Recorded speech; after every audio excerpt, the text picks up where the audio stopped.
آگے وہ جو باقیوں کے ساتھی تھے وہ ساتھی آ کے انہوں نے سارے کا سارا معاملہ خراب. اور آج ترکیہ کی خواتین کو یہ کہنا پڑ گیا اور یہ بتانا پڑ گیا کہ بھائی یہ لو چوڑیاں اور یہ لو دوپٹے اور آرام سے اندر بیٹھو, ہانڈی روٹی تم کرو, ہم باہر جا کے لڑیں گے. ناظرین, میں تو کہتا ہوں کہ اب تو امت کے لیے یہ موقع ہے کہ وہ تمام فرقے بھلا کر ایک جھنڈے کے تلے کھڑے ہو جائیں اور بتا دیں یہود و نصارہ اور ہنود کو کہ مسلمان کس حیثیت کے حامل ہیں, کتنی طاقت رکھتے ہیں, ان کے پیچھے اللہ اور رسول کا ہاتھ. ناظرین, اب امریکی جو طیارہ بردار جہاز ہیں وہ بھی جنگ چھوڑ کر بندرگاہ کی طرف روانہ ہونا شروع ہو گئے.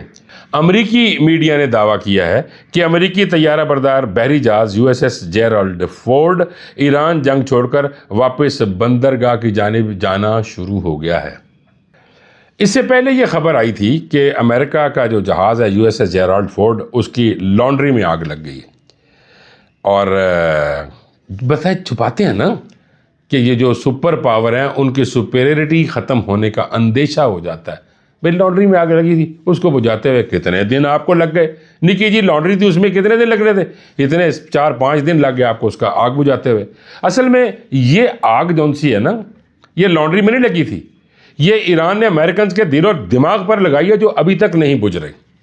اور ناظرین, آپ کو یہ بتا دوں کہ اس جہاز پہ چونکہ وہ واپس جا رہا ہے, خراب جو ہو گیا, ختم ہو گیا, ختم شد, کیڑ مک گئی, تو وہ اب واپس جا رہا ہے.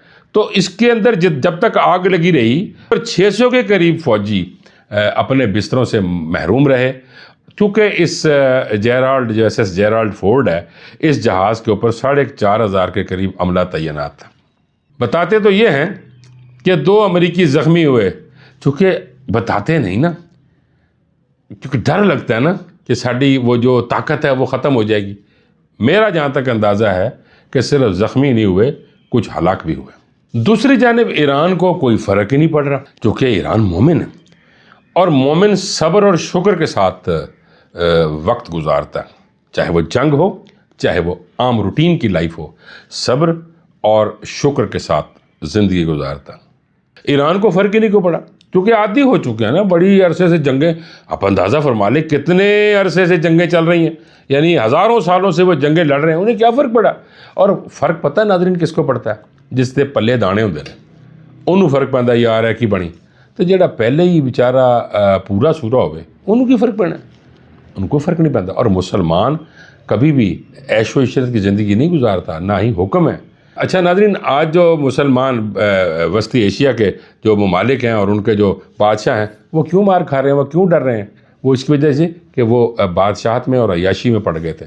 لیکن ایران کبھی بھی ایسا نہیں رہا. وہ کہتے ہیں نا جو ہی بدل گئی ہے, پہلے بادشاہت تھی اور اس کے بعد جب اسلام صحیح معنی میں نافذ ہوا تو پھر تو صبر و شکر کے علاوہ اور کچھ بھی نہیں تھا, آرام سے سارے کام چل رہے ہیں. 40-45 سال کا ایک وقت ہے, کسی نے بھی کوئی بغاوت نہیں کی یا کسی نے بھی یہ نہیں کہا کہ ہمیں یہ سسٹم منظور نہیں ہے. ساروں نے کہا کہ بالکل منظور ہے, چونکہ پکے مسلمان ہیں. اب ناظرین, امریکہ کی اس بات پہ کہ جب ٹرمپ نے پابندیاں لگا دیں ایران کو خاصا نقصان ہوا. لیکن مزے کی بات یہ ہے ناظرین کہ اب آبنائے ہرمز بند کرنے کے بعد جو تیل جس پہ پابندی تھی, اب ایران اپنا تیل بیچ رہا ہے اور $140 ملین ڈیلی کما رہا ہے, اور وہ بھی اسی آبنائے ہرمز سے جو گزر گیا ہے. یعنی جو تو امریکہ کے ساتھی ہیں یا امریکنز ہیں یا اسرائیلی ہیں ان کو تو گزرنے کی اجازت نہیں ہے, لیکن باقی ممالک جو ایران کے دوست ممالک ہیں وہ جا رہے ہیں. اور میں نے ناظرین پرسوں عرض کیا تھا نا کہ اب وہ جو چائنا کا کرنسی ہے یوان, اس پہ ٹریڈ ہو رہی ہے اور اسی پہ بات کر رہے ہیں سارے. وہ بھی جو بھی یہاں سے گزرے گا وہ چینی کرنسی یوان میں پیمنٹ کرے گا, اور ہو رہی ہے, جس کا امریکہ کو بڑی تکلیف ہے. اب وہ سب سے کہہ رہے ہیں آبنائے ہرمز بھائی بہت ہی گل ہے بھائی آپ آ کے کر لیں. پتہ نا کہ جیڑا بھی آیا وہ انہیں واپس نہیں جانا, وہ اتنی مچھیاں گان گیا انہوں فارغ ہو جائیں گے. ناظرین, برطانوی اخبار فائنینشیل ٹائم نے رپورٹ کی ہے کہ جس کے مطابق جنگ کے آغاز سے ایران روزانہ $140 ملین تیل کی آمدنی حاصل کر رہا ہے. ناظرین, یہ میں بتاتا چلوں جیسا کہ میں نے پہلے عرض کیا ہے کہ یہ امریکنز کے ساتھی ممالک, دوست ممالک امریکہ کے اور اسرائیل کے جہازوں کے لیے یہ بند ہے. دوستوں کے لیے جو ایران کے دوست ہیں ان کے لیے یہ راستہ کھلا ہوا۔ آپ اندازہ فرما لیجئے ناظرین کہ تقریباً 24 ملین بیرل ایرانی تیل آبنائے ہرمز سے گزر چکا۔ کتنی اہم بات ہے ناظرین، کتنے روکیا جا رہا سی کہ نہیں بھائی تو نہیں، پابندی ہے، تو نہیں بیچ سکتا، اب ساروں کے نہیں بک رہے، کلے ایران دے بک رہے ہیں۔ اسے کہتے ہیں اللہ، اسے کہتے ہیں مالک۔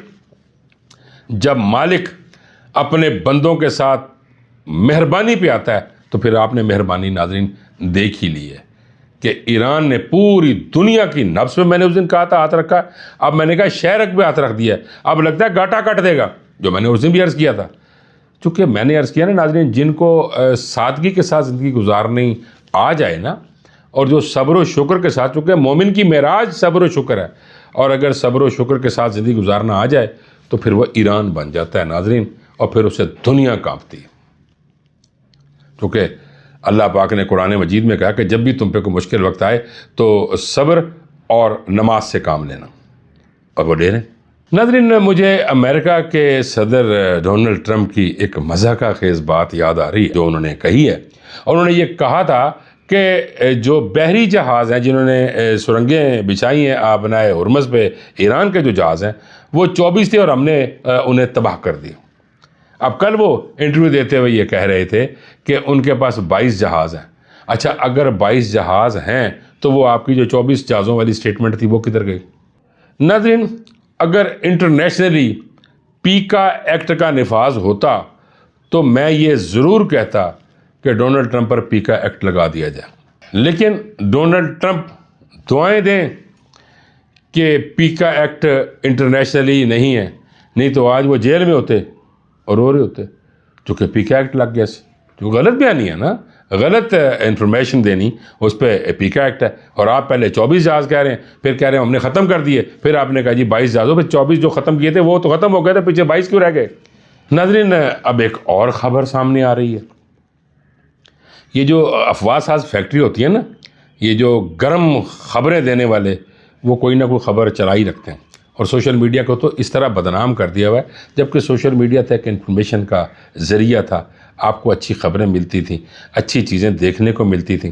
اب ہوا کیا کہ آج کل ایک خبر سرگرم ہے کہ امریکہ نے پاکستان سے کہا کہ بھئی آپ ڈائریکٹلی ایران کے خلاف جنگ لڑیں، اور اگر آپ ایران کے خلاف جنگ لڑیں گے تو ہم آپ کا سارا قرض معاف کر دیں گے۔ ناظرین، ایسا ہو سکتا؟ یہ افواہ ساز فیکٹریاں جو سرگرم تھیں یہ ان کا کہنا تھا، اور فیکٹریاں یہ کہہ رہی ہیں کہ قرض سارا معاف ہو جائے گا، یعنی لوگوں کے ذہنوں میں یہ ڈال دینا، بدگمانی پیدا کرنا، اور بدگمانی اللہ نے سخت منع کی ہوئی ہے کہ بدگمانی میں نہیں رہنا، کسی کی ٹو میں نہیں رہنا، یہ اللہ کا حکم ہے، کریٹر ہے نا، خالق ہے، وہ جو حکم دے گا ماننا پڑتا ہے۔ اچھا، اب یہ افواہ ساز فیکٹریوں کو تو میرا خیال ہے نہ اللہ یاد ہے کوئی رسول یاد ہے، اور اچھا اگر مان بھی لیا جائے کہ سارا قرض معاف کر دیں گے تو کیا پاکستان ایسا کرے گا؟ پاکستان کبھی بھی ایسا نہیں کرے گا، کیونکہ اپنے برادر اسلامی ملک اور ہمسایہ ملک کے ساتھ کبھی بھی اس کے خلاف نہیں جائے گا، چونکہ وہ اسلامی برادر ملک ہے، اور اسلامی برادر ملک ایسا جس نے کبھی بھی پاکستان کو کوئی بھی تکلیف نہیں دی۔ ہمارا دوسرا برادر ملک بھی ہے نا، افغانستان، جو ہر وقت ہے، وہ بھی مسلم کنٹری، ہر وقت وہ پاکستان کو تکلیف دینے میں آگے ہوتا ہے، تو پھر پاکستان نے اینٹ سے اینٹ بجا دی ہے نا۔ لیکن ایران ہمارا برادر ایسا ملک ہے جو ہمیشہ ہمارے ساتھ محبت، پیار اور اخوت کے ساتھ چلتا ہے۔ ناظرین، آخر میں یہ بتاتا چلوں آپ کے کہ امریکہ کی قومی انٹیلیجنس کی سربراہ اور ٹرمپ کے انٹیلیجنس مشیر تلسی گیبارڈ کا شمالی کوریا، روس، چین اور پاکستان پہ، یعنی جو اس وقت ان کے ساتھ جو اندر میٹنگ ہو رہی تھی، اس میں یہ کہا گیا کہ یہ ممالک تیزی کے ساتھ میزائل سسٹم بنا رہے ہیں، اور روایتی وار ہیڈز بھی بنا رہے ہیں، اور جوہری روایتی وار ہیڈز بنا رہے ہیں، اور وہ تمام میزائل امریکہ تک پہنچنے کی صلاحیت رکھتے ہیں۔ لو ویکھو، خوف تے ویکھ لو، ڈر تے ویکھ لو، یہ پہلے تو انہوں پتہ نہیں سی، پہلے یاریاں لا لیاں، محبتاں کر لیاں، لیکن ہمیں تو پتا تھا نا کہ آپ کی محبت جون سی ہے وہ محبت نہیں ہے، اصل میں وہ پیٹھ پہ خنجر گھونپنے والی محبت ہے۔ ہم تو سادہ تھے، لیکن اب اتنے بھی سادہ نہیں رہے کہ اب ہم سمجھ ہی نہیں سکتے۔ یعنی تلسی یہ کہہ رہی ہیں کہ ان جو جوہری وار ہیڈز بنائے جا رہے ہیں، جوہری میزائل بنائے جا رہے ہیں، ان میں امریکہ تک پہنچنے کی صلاحیت موجود ہے، جس سے تشویش لاحق ہو گئی ہے۔ صرف تانوں کلے نو اختیار ہے، تسی کلے امریکہ صرف کلا بنائے اور کوئی نہ بنائے۔ اور اگر ایٹمی طاقت رکھنے والے اپنے میزائلز یا وار ہیڈز بناتے ہیں یا پھر ان کی رینج بڑھاتے ہیں تو پھر کیا تکلیف ہے؟ جدو لڑائیاں ہی لڑنیاں نے، امن تے رہ نہیں گیا نا، اور ٹرمپ صاحب کے ہوتے ہوئے تو امن ہو ہی نہیں سکتا۔ خود ہی انہوں نے کہہ دیا کہ بھائی میں اب وہ جو پیس پرائز ہے وہ میں باز آیا، میں نہیں لینا۔ اب اس بات پہ بھی آگے میں نے بڑی جنگیں رکوائی ہیں، اپنی جنگ کے لیے روتے پھر رہے ہیں، اور اپنے لیے تو کہہ رہے ہیں کہ کوئی آئے گا لائے گا دل کا چین، سکھیری میں تو ناچوں گی۔ تو یعنی کوئی دل کے چین کو ڈھونڈتے پھر رہے ہیں، کس طرح میں اس جنگ چوں نکلاں گا۔ اب وہ غلطی مانتے بھی نہیں نا، وہ کہتے ہیں صاحب چھپتے بھی نہیں، سامنے آتے بھی نہیں، غلطی مان لیں آپ کہ ہاں جی غلطی ہو گئی، لیکن کیسے مان لیں؟ وہ ٹیرر ختم ہو جائے گا۔ جو ڈالر اس وقت پاکستان کے اندر 300 کے قریب بیٹھا ہوا ہے، وہ ڈالر جو ہے وہ تو 20 روپے پہ آ جائے گا، کوئی حیثیت نہیں رہے گی۔ ناظرین اب تک کے لیے اتنا ہی۔ آپ کی اس کے بارے میں کیا رائے ہے کمنٹ باکس میں ضرور بتائیے گا۔ مجھے اجازت دیجیے، اللہ نگہبان۔